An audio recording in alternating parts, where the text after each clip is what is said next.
ஐயா அவர்கள் எதற்காக பாட்டாளி மக்கள் கட்சி நிழல் நிதிநிலை அறிக்கையை வெளியிடுகிறது என்றும் அதற்கும் விளக்கம் சொல்லியிருக்கின்றார்கள். இது எங்களுடைய யோசனைகள். இந்த யோசனைகளை அரசுக்கு கொடுத்து தமிழ்நாட்டின் நலனுக்காக இதை தொடர்ந்து செய்து வருகின்றோம். இதுவரை பாட்டாளி மக்கள் கட்சி இதுபோன்ற 23 நிழல் நிதிநிலை அறிக்கையும் 18வது வேளாண் நிழல் நிதிநிலை அறிக்கை போன்ற பல ஆவணங்கள் தமிழகத்திற்கும் இந்தியா முன்னேற்றத்திற்கும் வெளியிட்டிருக்கிறது. இதில் கணக்கிட்டால் கிட்டத்தட்ட 100க்கும் மேற்பட்ட ஆவணங்களை நாங்கள் கடந்த 35 ஆண்டு காலம் தயார் செய்து வெளியிட்டிருக்கின்றோம். இதுபோன்று தமிழ்நாட்டில் மட்டுமல்ல, இந்தியாவில் எந்த கட்சியும் எந்த ஆவணமும் வெளியிடவில்லை. குறிப்பாக தமிழ்நாட்டில் ஆளும் கட்சி திமுகவோ அதிமுகவோ இவர்கள் எதிர்கட்சிகளாக இருக்கின்ற நேரத்திலே தமிழ்நாட்டின் வளர்ச்சிக்காக ஒரே ஒரு ஆவணம் கூட வெளியிடவில்லை. மாற்றாக மற்ற கட்சிகளும் எந்த ஆவணமும் வெளியிடவில்லை. ஒரு சில கட்சிகள் ஊழல் குற்றச்சாட்டு ஆவணங்களை வெளியிட்டிருக்கிறார்கள் தவிர வளர்ச்சி ஆவணங்கள் எதுவுமே எந்த கட்சியும் வெளியிடவில்லை. தொடர்ந்து நாங்கள் வெளியிட்டு வருகின்றோம். ஐயா அவர்கள் இந்த நிதிநிலை அறிக்கை சொன்னது போன்று தமிழ்நாட்டின் வருவாய் வரவுகள் 5,43,442 கோடியாக இருக்கும். நான் திருப்பி சொல்ல போறது கிடையாது, ஜஸ்ட் ஒரு ஃபாலோ அப் தான் சொல்லிட்டு இருக்கேன். கடந்த ஆண்டை விட வருவாய் பாத்தீங்கன்னா கிட்டத்தட்ட 1,91,602 கோடி. இதுல அதிகமா கனிம வளத்தை முறைப்படுத்தினா போதும். சமீபத்தில் நீங்க பார்த்திருப்பீங்க இந்த மணல் கொள்ளை என்று, அது எத்தனை லட்சம் கோடி கணக்குன்னு இடி சொல்லிருக்காங்க. ஆனா அரசு வருவாய் எவ்வளவு தெரியுமா கொடுத்திருக்காங்க? 35 கோடின்னு கொடுத்திருக்காங்க. 40 கோடி 35 கோடியோ, ஆனா எத்தனையோ லட்சக்கணக்கான கோடி சுரண்டிருக்கிறாங்க.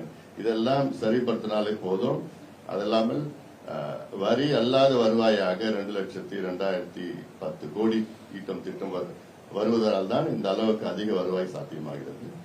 அதான் நடப்பாக மொத்தம் செலவினம் 5,68,978 கோடியாகும். அதாவது 5,68,978 crores மொத்தம் தமிழ்நாட்டுடைய மொத்தம் செலவு பட்ஜெட்.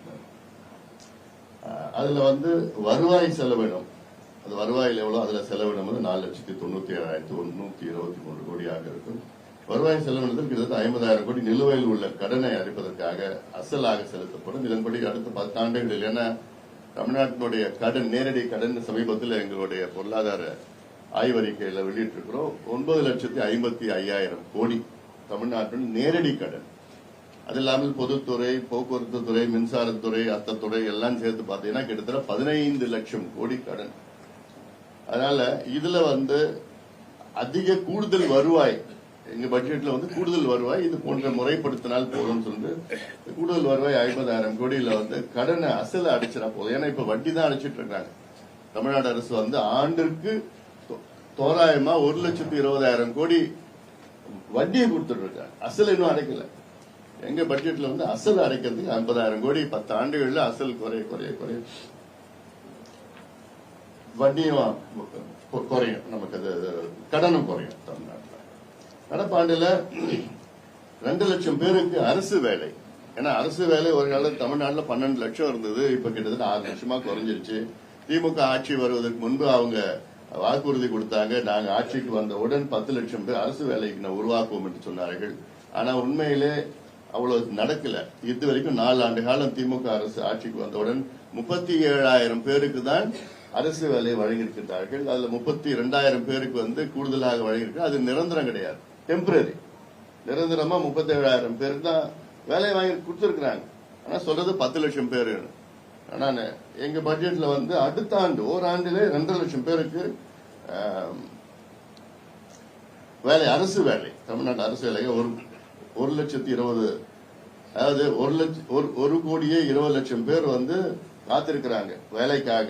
அதுல கடந்த 4 ஆண்டுகளில் 70,000 பேருக்கு மட்டும் தான் அரசு வேலை கொடுத்திருக்கு தமிழ்நாட்டில். அதுல சொல்லியிருக்கேன் 37,000 பேர் நிரந்தர வேலை, 33,000 பேர். தமிழ்நாட்டில் அரசு துறைகளில் 6.5 லட்சம் காலி பணியிடங்கள் இருப்பது கண்டறியப்பட்டுள்ளது. 6 லட்சம் காலி பணியிடங்கள் இருக்கிறது. அதுல 2.5 லட்சம் பேருக்கு நாங்க வேலை கொடுக்க போறோம். அது இல்லாமல் நாங்க சமீபத்தில் வேளாண் பட்ஜெட் அறிவிச்சப்போ அதுல காவிரி பல்பொருள் அங்காடிகள்னு அறிவிச்சிருக்கோம். அது நீங்க இங்க பாத்தீங்களான்னு தெரியல, சென்னையில நாங்க வெளியிட்டப்போ அதுல சொல்லியிருக்கிறோம். அதுல கிட்டத்தட்ட ஆண்டிற்கு 30,000 பேர், ஆண்டிற்கு 1 லட்சம் பேருக்கு அதுல வேலை வாய்ப்பு. அதே போன்று வேளாண் விளைபொருள் கொள்முதல் வாரியத்துக்கு 12,000 பேர் வேலை வாய்ப்பு. தமிழ்நாடு அரசு பணியாளர் தேர்வாணையம் மூலமாக கிராம நிர்வாக அலுவலருக்கு அது கிட்டத்தட்ட 35,000 பேருக்கு வேலை வாய்ப்பு. அதே போன்று 2ஆம் தொகுதி பணிகளுக்கு 10,000 பேர் புதிதாக தேர்வு செய்யப்படுவார்கள். அப்புறம் அரசு பள்ளிகளில் முதல் கட்டமாக 40,000 ஆசிரியர்கள். ஏன்னா இதுதான் ரொம்ப மோசடி. இது கடந்த ஆட்சியும் சரி இந்த ஆட்சியும் சரி ஆசிரியர்களுக்கு ரொம்ப ரொம்ப மோசடி. அது பகுதி நேர ஆசிரியர்கள், அவங்க எல்லாமே பிஹெச்டி வாங்கினாலும் 10,000 ரூபாய், 12,000 ரூபாய், 15,000 ரூபாய் ஊதியம் கொடுத்துட்டு ரொம்ப சுரண்டிட்டு 40,000 ஆசிரியர்கள் நியமிக்கப்படுவார்கள். காவல்துறை, அப்புறம் வனத்துறை உள்ளிட்ட சீருடை பணிகளுக்கு 20,000 பேர். போக்குவரத்து துறையில காலியிடங்கள் நிரப்புவதற்கு 10,000 பேர். ஏன்னா போக்குவரத்து துறையில எதுவுமே எல்லாமே தனியார் மயம் ஆக்கிக்கிட்டு டெம்பரரி ஆக்கிட்டு இருக்காங்க, தற்காலிகமாக்கிட்டு இருக்காங்க. மின்சார வாரியத்தில் 40,000க்கு மேற்பட்ட தொழில்நுட்ப பணியிடங்கள் காலியாக உள்ள நிலையில் முதல் கட்டமாக 16,000 பணியிடங்கள் நிரப்பப்படும். எவ்வளவு அதிகமாக காலியா இருக்கு.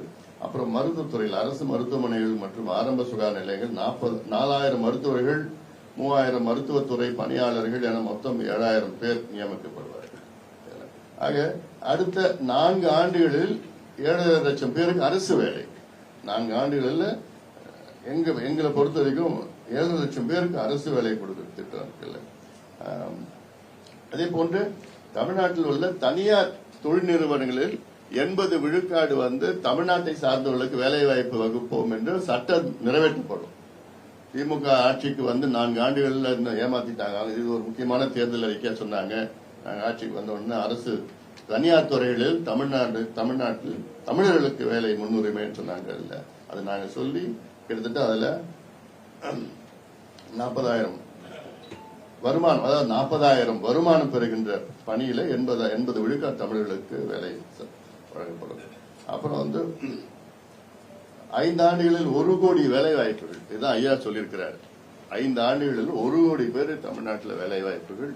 அதுல 50 லட்சம் வேலை வாய்ப்புகள் கடந்த வாரம் வேளாண் நிழல்நிலை அறிக்கையில் உங்களுக்கு தெரிவிக்கும். எப்படி 50 லட்சம் பேருக்கு வேலை வாய்ப்பு உருவாக்குவது என்று அதை நாங்க சொல்லியிருக்கிறோம். நாங்க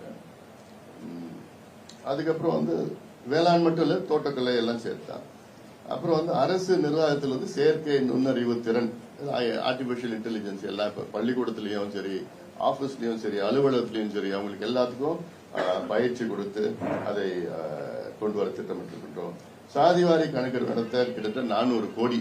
இந்த சாதிவாரி கணக்கெடுப்பு ஜூலை 25ஆம் தேதி தொடங்கப்படும். தமிழ்நாட்டில் டிசம்பர் மாதம் முடிக்கப்பட்டு அதுக்கு அடிப்படையில் தமிழ்நாட்டில் உள்ள வன்னியர் உள்ளிட்ட அனைத்து சமுதாயங்களுக்கும் இடஒதுக்கீடு தனித்தனியாக வழங்கப்படும். இதுதான் முக்கியமான ஒரு செய்தி. காரணம், தமிழக அரசு இன்னைக்கு எங்களுக்கு அதிகாரம் இல்லைன்னு போய் சொல்லிட்டு இருக்கிறாங்க. சட்டமன்றத்துக்கு உள்ளேயும் வெளியிலயும் முதலமைச்சர் சொல்லிட்டு இருக்கிறாரு. தெலுங்கானால நடத்தி முடிச்சுட்டாங்க. தெலுங்கானா நடத்திய சட்டம் 2008 இந்தியன் ஸ்டாட்டிஸ்டிக்கல் ஆக்ட் படி சட்டம் முடிச்சு அங்க தெலுங்கானால 63 விழுக்காடு இடஒதுக்கீடு உயர்த்திருக்கிறாங்க. அது உயர்த்தியது மட்டுமல்ல, அங்க பின்தங்கிய சமுதாயங்களுக்கு நலத்திட்டங்கள், சோசியல் வெல்ஃபேர் ஸ்கீம்ஸ் தனித்தனியா கூட்டிட்டு மிக சிறப்பாக அங்க தெலுங்கானால செயல்பட்டு இருக்காங்க. இதே போன்ற பீகார்லயும் நடத்தி முடிச்சு இதே சட்டத்தின் கீழ் முடிச்சிருக்கிறாங்க. இதே சட்டத்தின் கீழ் தமிழ்நாட்டில் ஜூலை 25ஆம் தேதி இந்தியன் ஸ்டாட்டிஸ்டிக்கல் ஆக்ட் 2008 படி ஜாதிவாரி கணக்கெடுப்பு நடத்தப்படும். 400 கோடி பட்ஜெட்டில் நடத்தப்படும். அடுத்தது உள்ளாட்சி அமைப்புகளுக்கு பிற்படுத்தப்பட்ட வகுப்பினருக்கு 50% இடஒதுக்கீடு. சில மாநிலங்கள் மகாராஷ்டிரா, ஆந்திரா போன்ற மாநிலங்கள்லாம் இருக்கு. அதுல தமிழ்நாட்டில் பிற்படுத்தப்பட்ட மிகவும் பிற்படுத்தப்பட்ட வகுப்பினருக்கு 60 விழுக்காடு இடஒதுக்கீடு வழங்கப்படும், சட்டம் கொண்டு வரப்படும். ஏன்னா இப்போ அந்த ஸ்டாட்டிஸ்டிக்ஸ் படி பாத்தீங்கன்னா வெறும் 17.25 விழுக்காடு மட்டும் இருக்குதுன்னு ஒரு ஸ்டாட்டிஸ்டிக்ஸ் இருக்கு. அப்புறம் ஐயா சொன்ன ஜனவரி 25 உலக தமிழ் மொழி நாளாக கடைபிடிக்கப்படும். அதான் அன்னைக்கு தான் உயிர் தியாகம் செய்தவர்கள் மொழி போருக்காக. அதுக்கப்புறம் தமிழ்நாட்டில் மாநில பாடத்திட்டத்தில் பள்ளிகளில் 10ஆம் வகுப்பு வரை தமிழ் கட்டாய பயிற்று மொழியாக, அதாவது பயிற்று மொழி வேற, ஒரு பாடத்திட்டம் வேற, ஒரு சப்ஜெக்ட் வேற. அதுல பயிற்று மொழியாக ஆக்கப்படும். அதுக்கப்புறம் வந்து ஒரு கட்டாய பாடமாகவும் முதல் கட்டமாக ஆக்கப்படும். இதெல்லாம் வந்து கிட்டத்தட்ட 20-25 ஆண்டுகள் கோரிக்கை, அதுக்கு மேல கோரிக்கை. இந்த வழக்குகள்ல உச்சநீதிமன்றத்தில் 2 வழக்கம் இருக்கு. அந்த 2 வழக்கும் வந்து முடிக்கப்பட்டு இதெல்லாம் நடவடிக்கை எடுக்கப்படும். அப்புறம் வந்து ஏப்ரல் 1ஆம் தேதி முதல் பழைய ஓய்வூதிய திட்டம், அரசு ஊழியர்களுக்கும் ஆசிரியர்களுக்கும் பழைய ஓய்வூதிய திட்டம். ஏன்னா இது வந்து திமுக அரசு ஆட்சிக்கு வருவதற்கு முன்பு மிக முக்கியமான ஒரு தேர்தல் அறிக்கையாக வாக்குறுதியாக கொடுத்தார்கள். ஆனா இன்னைக்கு வரைக்கும் அது ஏமாற்று வேலை. இதுக்கு முன்பு 3 குழு, ஸ்ரீதர் அவர்கள் தலைமையில், ஓய்வு பெற்ற IAS ஸ்ரீதர் அவர்கள் தலைமையில் ஒரு குழு, அதுக்கப்புறம் வந்து சாந்தா ஷீலா நாயர் அவங்க தலைமையில் ஒரு குழு, இப்போ வந்து ககன் சிங் தீப் பேடி இவர் தலைமையில் ஒரு குழு. என்ன பண்ணீங்க இந்த குழுக்கள்லாம் புரியல எனக்கு. 3 குழுக்களை வைத்து இது 3 குழுக்கள் கடந்த 8 ஆண்டுகளில் எதுக்குன்னு அரசு ஊழியர்களுக்கும் ஆசிரியர்களுக்கும் நாங்க பழைய ஓய்வூதியத்தை பரிந்துரை செய்வதற்காக. இப்போ அது ஒரு ஏமாற்று வேலை. 9 மாதம் கால அவகாசம் கொடுத்திருக்கிறாங்க. ஒன்னும் நடக்க போறது கிடையாது. ஆனால் நாங்க ஏப்ரல்ல இருந்து நமக்கு வந்து பழைய ஓய்வூதிய திட்டம் வழங்கப்படும். அப்புறம் வந்து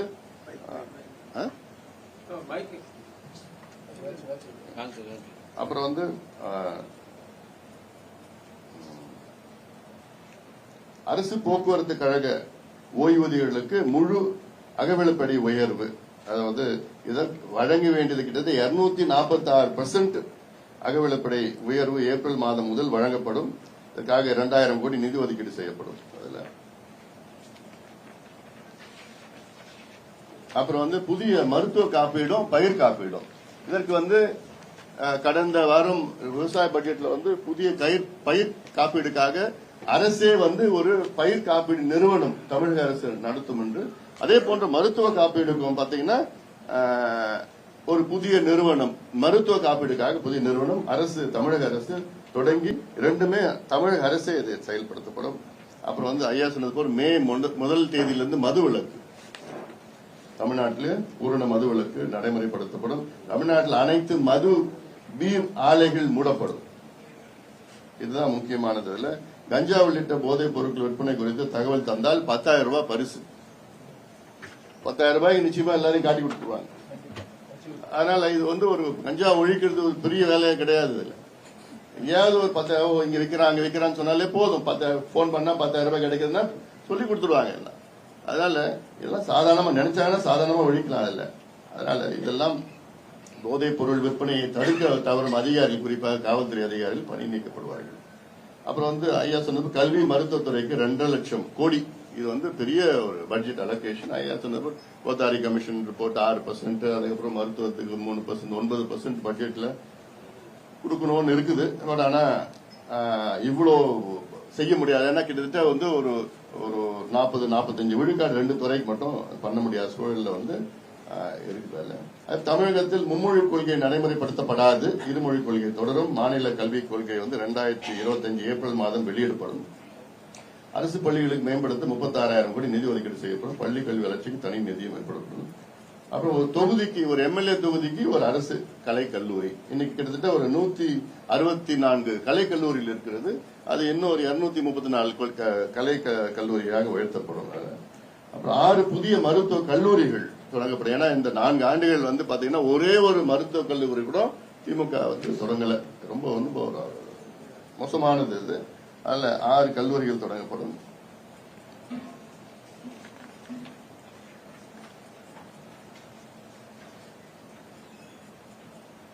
முதியோர் ஆதரவற்றோர் உதவித்தொகை வந்து 3000 உயர்த்தப்படும். தமிழ்நாட்டில் 70 லட்சம் பேருக்கு வந்து முதியோர் ஆதரவற்றோர் உதவித்தொகை வழங்கப்படும். ஏழை குடும்பங்களுக்கு வழங்கப்பட்டு வரும் மாத உரிமை தொகை வந்து 1000 2000 உயர்த்தப்படும். அப்புறம் வந்து இது வந்து நான் தொடக்கத்தில் சொல்லியிருக்கிறேன். இதுக்கு நிதி எங்க இருந்துன்னா 2 லட்சம் கோடி, கிட்டத்தட்ட 2 லட்சம் கோடி வரி இல்லாத வருவாய் ஈட்ட திட்டம். அந்த வரி இல்லாத வருவாய்னா இந்த கனிம வளம் அதெல்லாம் சேர்ந்து, அதுல கிரானைட்டு, தாது மணல், கனிம வளம், இந்த மணல் இதெல்லாம் சேர்ந்து முறைப்படுத்தினா போதும்.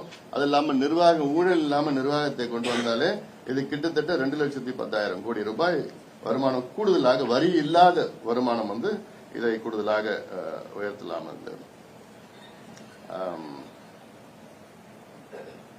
அதிக இனிப்பு கொழுப்பு பொருட்களுக்கு 30 விழுக்காடு கூடுதல் வரி. இந்த பீட்சா, பர்கர் இதெல்லாம் வந்து ஃபாஸ்ட் ஃபுட்லாம் இருக்குல்ல, கேலரி ஹை கேலரி ஃபுட், இதெல்லாம் வந்து 30% கூடுதல் வரி, கொழுப்பு வரின்னு சொல்லி கூடுதல் வரி. அப்புறம் மைனஸ் சாஸ்க்கு 25%. அப்புறம் வந்து வேலையில்லா இளைஞர்களுக்கு வந்து 5000 ரூபாய் உதவித்தொகை, அந்த டோல் மாதிரி சொல்லுவாங்க. அதுல ஒரு தகுதி இருக்கு. 10ஆம் வகுப்பு தோல்வி அடைந்தால் 1000 ரூபாய். அதாவது 5 ஆண்டுகள் படித்துவிட்டு 5 ஆண்டுகளுக்கு பிறகும் வேலை இல்லைன்னா இவங்களுக்கு கொடுக்கறது. 10வது வரைக்கும் படிச்சா 1000 ரூபாய். அது இல்லாம பட்டமேற்பு படித்தவர்கள் வந்து 5000 ரூபாய். அது போன்ற இடையில 2000, 3000, 4000 ரூபாய் இருக்கும். அப்புறம் வந்து டிஎன்பிஎஸ்சி நிலையான தேர்வு அட்டவணை. ஏன்னா இப்ப டிஎன்பிஎஸ்சி எப்ப பண்றாங்க, என்ன பண்றாங்க, அது தேர்வு முடிச்சு கிட்டத்தட்ட 1.5 வருஷம் ரிசல்ட் வராம இருக்குது.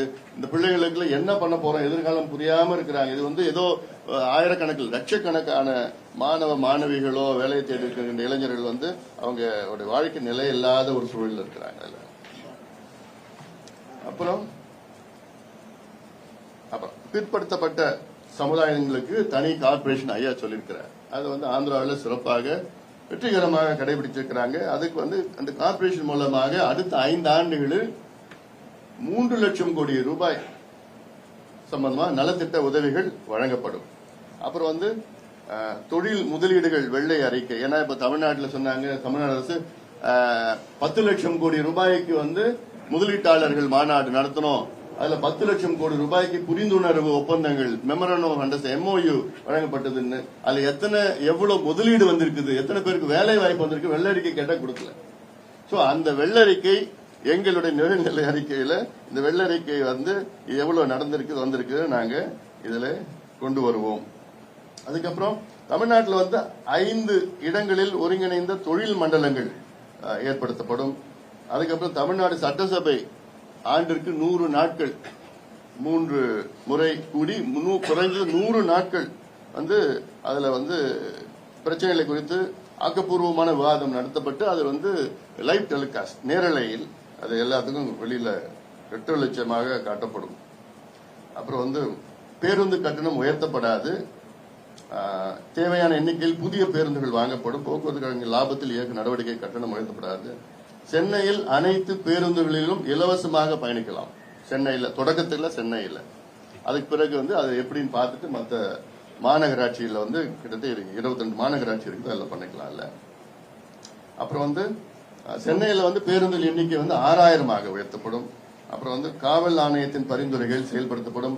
5ஆம் காவல் ஆணையத்தின் பரிந்துரைகள் பெறப்பட்டுள்ள நிலையில் அவை ஆய்வு செய்து நிறைவேற்றப்படும். காவலர்கள் ஊதிய உயர்வு 8 ஆண்டுகளுக்கு ஒரு பதவி உயர்வு வழங்கப்படும். கோயம்பேடு பேருந்து நிலையம் இப்ப இருக்கிற நிலையம் வந்து அது பூங்காவாக மாற்றப்படும் முழுமையாக. அதாவது கிரீன் பார்க் சொல்றது, பசுமை பூங்கா 66.4 ஏக்கர். இதுல வந்து இந்த மால்லாம் வராது. அப்புறம் கீழம்பாக்கத்திற்கு மெட்ரோ ரயில். ஏன்னா இப்போ அது ஒரு திட்டம், ஒரு பேருந்து நிலையம் உருவாக்குனா அதுக்கு இணைப்பு எல்லாம் வரணும், மக்கள் வந்துட்டு போறதுக்கு இணைப்பு இருக்கணும். இணைப்பு இல்லாம இவங்க ஏதோ ஒண்ணு ஒரு பேருந்து நிலையத்தை தொடங்கிட்டாங்க, இவ்வளவுதான். மக்கள் எவ்வளவு அவதிப்பட்டு இருக்காங்க அதுல இருக்குது.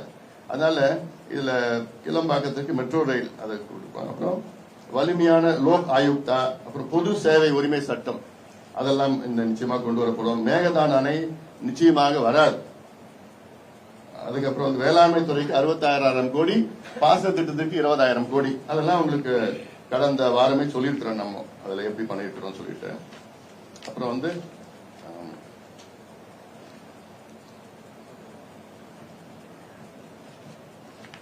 அனைத்து விளை பொருட்களையும் அரசே கொள்முதல் செய்வதை கட்டாயமாக ஆக்க சட்டம்.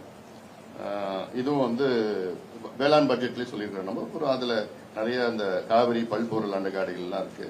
விலங்குகள் தாக்கி உயிரிழப்பவர்களுக்கு 25 லட்சம். அதெல்லாம் கடந்த வாரம் அங்கே பட்ஜெட்ல வேளாண் பட்ஜெட்ல சொல்லியிருக்கிறோம் நம்ம. அப்புறம் வந்து பறக்கும் சாலை திட்டம், மின் திட்டங்கள் விரைவுபடுத்தப்பட 2 லட்சம் கோடி முதலீடு சொல்லிருக்கு. ஏன்னா இன்னைக்கு ஏன் மின் கட்டண உயர்வுன்னு பண்ணிட்டு இருக்காங்கன்னா, மின்சாரத்துறையில மிகப்பெரிய ஊழல் நடந்துட்டு இருக்கு. தனியாருக்கு வந்து கூடுதலாக அதிக கட்டணத்துல வந்து மின்சாரம் வந்து பெறப்பட்டு இருக்கிறது. இதெல்லாம் தொடர்ந்து நாங்க கிட்டத்தட்ட ஒரு 3-4 மாதத்துல கிட்டத்தட்ட ஒரு 6 அறிக்கைகள் நாங்க வெளியிட்டிருக்கோம், தெளிவான அறிக்கைகள் வெளியிட்டிருக்கிறோம். அதனால ஏன்னா அரசு அதாவது அரசு தயாரிக்கின்ற மின்சாரம் அது மிக குறைந்த அளவில் தயாரிப்பு நடந்து கொண்டிருக்கிறது. அடுத்து அது 10,000 மெகா, இப்போதைக்கு வெறும் 5,000 மெகாவாட் தான் அரசு வழிகளில் வந்துட்டு இருக்கு. மீதி எல்லாமே 15,000 மெகாவாட் தனியார் இருந்து வாங்கிட்டு இருக்காங்க. இது அரசு பங்களிப்பு அதிகப்படுத்தப்படும்.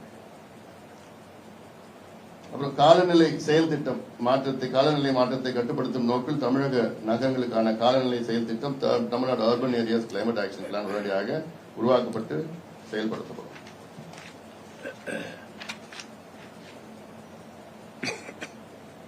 அப்புறம்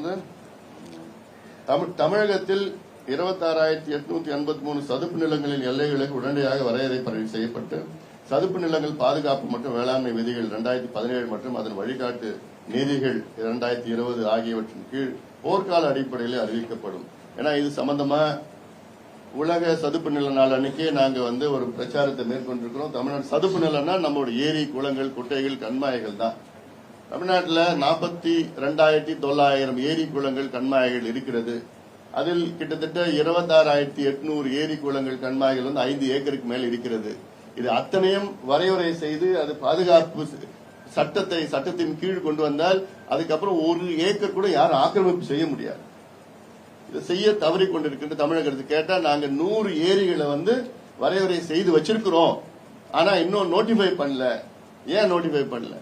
இந்த மார்ச் மாதத்திற்குள் சுப்ரீம் கோர்ட்டுடைய ஆர்டர்னா நோட்டிஃபை பண்ணணும்.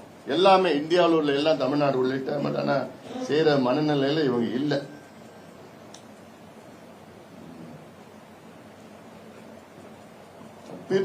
பிற பிற்படுத்தப்பட்ட வகுப்பினருக்கு கிரீமி லேயர் முறையை நீக்கப்பட அத்துணை நடவடிக்கைகளும் எடுக்கப்படும். ஏன்னா மத்திய அரசை வலியுறுத்தி கிரீமி லேயர் தேவையில்லை அப்படின்னு அதிக வலியுறுத்தி பண்ணுவோம்.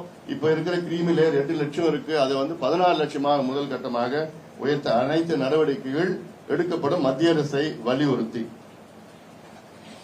தாழ்த்தப்பட்டோர் மற்றும் பழங்குடியினர் மாணவ மாணவியர்களுக்கு கல்வி உதவித்தொகைக்கான நிதி ஒதுக்கீடு 50 விழுக்காடு அதிகரிக்கப்படும். அப்புறம் தமிழ்நாட்டில் அங்கீகரிக்கப்பட்ட பத்திரிகையாளர்கள் நண்பர்கள் அனைவருக்கும் 90 விழுக்காடு மானியத்தில் மடிக்கணினி வழங்கப்படும். வச்சிருக்கீங்களா மடிக்கணினி? இல்ல, போன் இல்லையா? ஐயோ, சரி சரி. அதே போன்ற இதுல கிட்டத்தட்ட எங்களுடைய பாட்டாளி கட்சியினுடைய 2025-26 நிதிநிலை அறிக்கை, நிழல் நிதிநிலை அறிக்கையில் மொத்தம் 109 தலைப்புகளில் 359 யோசனைகள் தெரிவிக்கப்பட்டுள்ளன. இந்த நிழல் நிதிநிலை அறிக்கை தமிழக அரசுக்கும் பொதுமக்களுக்கும் பெரிதும் பயனுள்ளதாக இருக்கும்.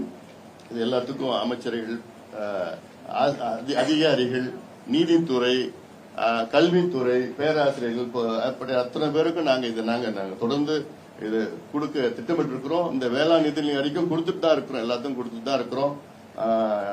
அது ஏன்னா இது இது மக்களுக்கும் ஒரு விழிப்புணர்வு, அரசுக்கும் இது மிகப்பெரிய ஒரு உதவியாக இருக்கும் என்ற நோக்கத்திலே தான் தொடர்ந்து இது போன்ற நிழல் நிதிநிலை அறிக்கை வெளியிட்டு கொண்டிருக்கின்றோம். நன்றி.